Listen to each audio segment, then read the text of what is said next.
Oke. Assalamualaikum warahmatullahi wabarakatuh. Selamat bertemu kembali. Saat ini kita akan mencoba membahas materi yang baru, yaitu tentang fluida statis. Ya. Seperti kita ketahui, fluida adalah zat alir, dan fluida statis adalah zat mengalir yang kita tinjau dalam kondisi tidak mengalir. Bagaimana hukum yang berlaku di dalamnya, dan lain sebagainya. Sebelum kita membahas lebih jauh tentang fluida statis, marilah kita cermati dalam kehidupan sehari-hari. Di antaranya, kalian mungkin melihat bagaimana kapal pesiar yang sangat besar dengan berat mungkin ribuan ton, ratusan ribu ton malah, tapi dia bisa berlayar di lautan dan tidak tenggelam.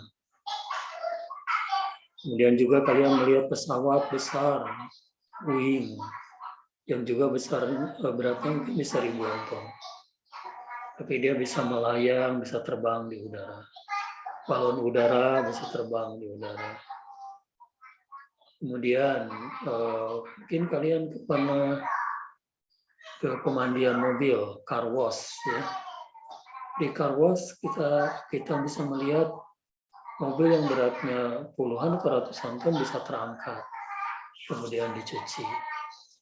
Nah, semua itu adalah penerapan dari fluida statik, dari prinsip-prinsip hukum fluida.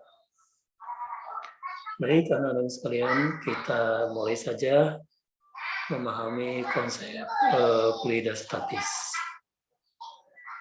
Izinkan saya untuk men-share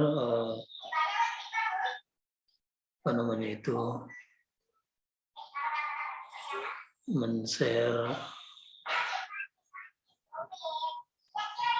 bahan ajar atau PowerPoint-nya, ya.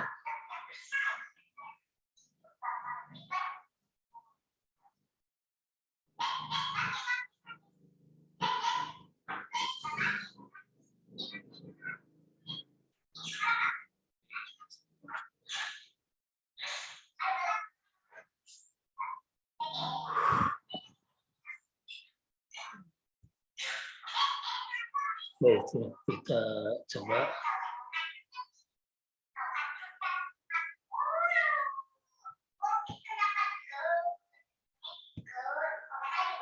Nah, ini ya.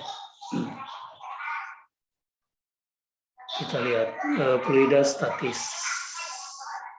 Ini adalah materi berikutnya untuk pembelajaran kita di kelas 11 MIPA, ya.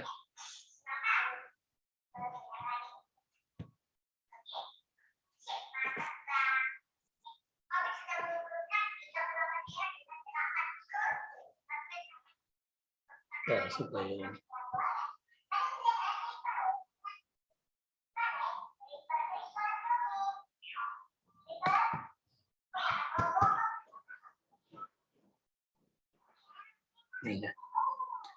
jadi fluida statis ini ada disebut fluida statis, ada yang disebut fluida dinamis. Oke.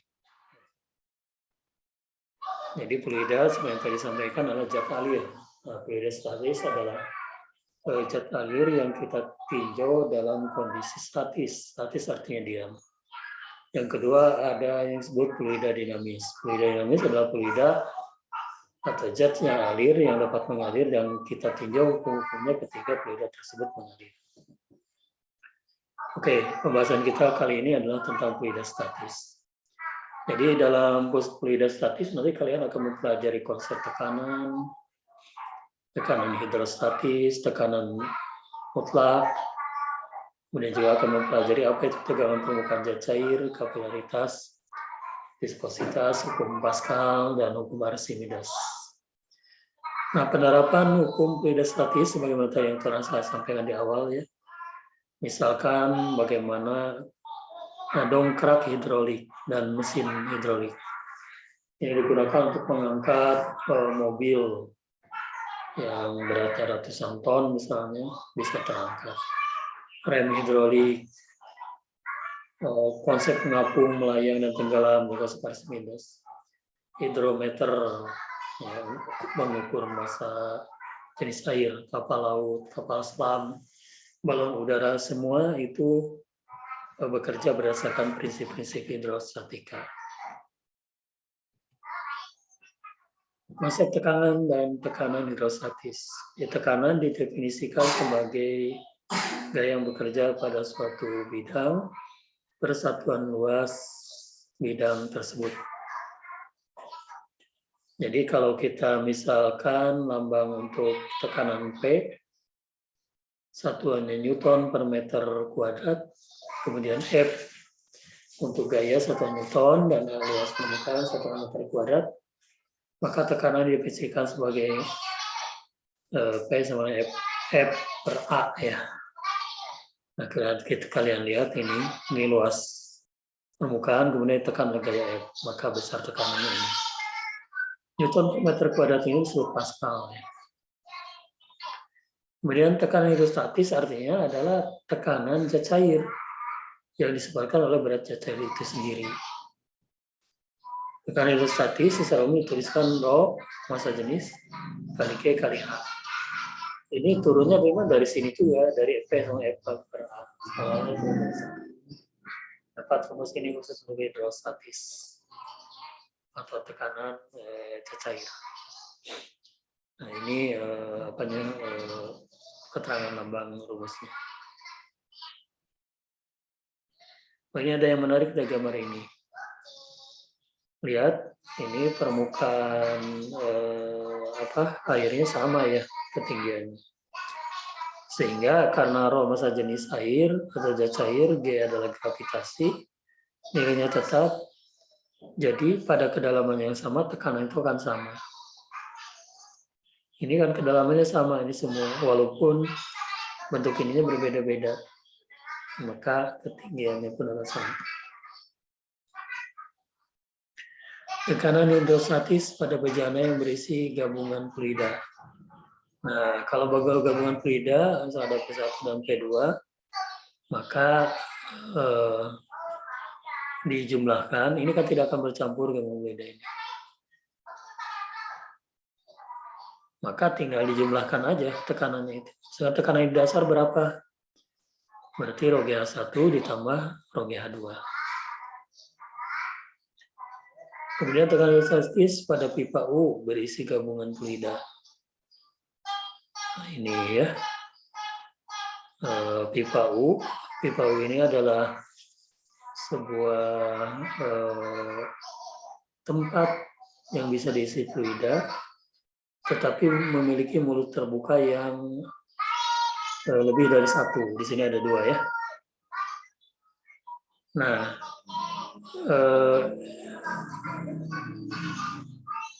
ini A2 adalah ketinggian fluida 2, A1 ketinggian fluida 1. Misalkan kita mengisi air dengan minyak, dan tidak akan bercampur. Minyak pasti akan ada di atasnya, air di bawah. Maka ini berlaku pada kedalaman yang pada titik yang sama. Ini kan diambil garis lurus ya. Pada titik yang sama ini, maka tekanan itu kan sama. Tapi kita lihat untuk zat A ketinggiannya lebih tinggi, ya. Zat B lebih rendah. Ini karena perbedaan massa jenis. Maka berlaku P1 sama P2, Rho 1 H1 sama Rho 2 H2. Oke. Kemudian tekanan mutlak adalah ini. Sebetulnya semua benda itu ada tekanan atmosfernya ya. Maka tekanan mutlak itu tekanan atmosfer ini dikurangi dengan tekanan yang diukur ya. Kalau kita mengukur tekanan di satu tempat, maka besar tekanan mutlaknya itu tekanan atmosfernya dikurangi tekanan yang terukur tersebut. Tekanan atmosfer itu sekitar 1 atmosfer untuk ya kondisi idealnya 1 atmosfer. Sedangkan tekanan hidrostatik merupakan tekanan terukur. Jadi tekanan hidrostatik ini merupakan tekanan atmosfer ditambah dengan Rho G kali H. Tegangan permukaan lambangnya April. Nah, ini kalian mungkin pernah melihat di sungai ada binatang kecil yang bisa berjalan di atas air. Nah, itu karena ternyata air itu permukaannya memiliki lapisan yang sangat tipis. Yang kalau diinjak oleh binatang-binatang tertentu, di lapisan tipisnya itu bisa menghalangi, tidak tembus. Sehingga dia bisa berjalan. Itu ada lapisan pembungkusnya gitu ya. Nah, tegangan permukaannya diukur N per M ya, panjang permukaan. Oke, saya kira demikian ya. Sebagai apa namanya itu, sebagai pengenalan awal tentang konsep hidrostatika.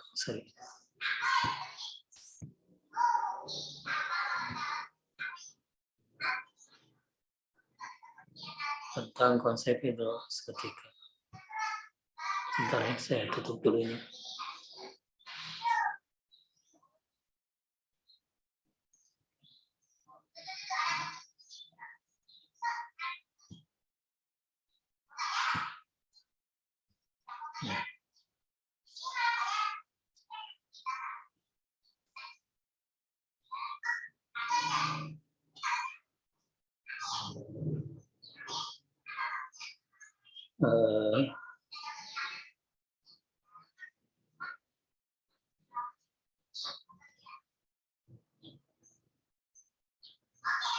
Dan kita lanjut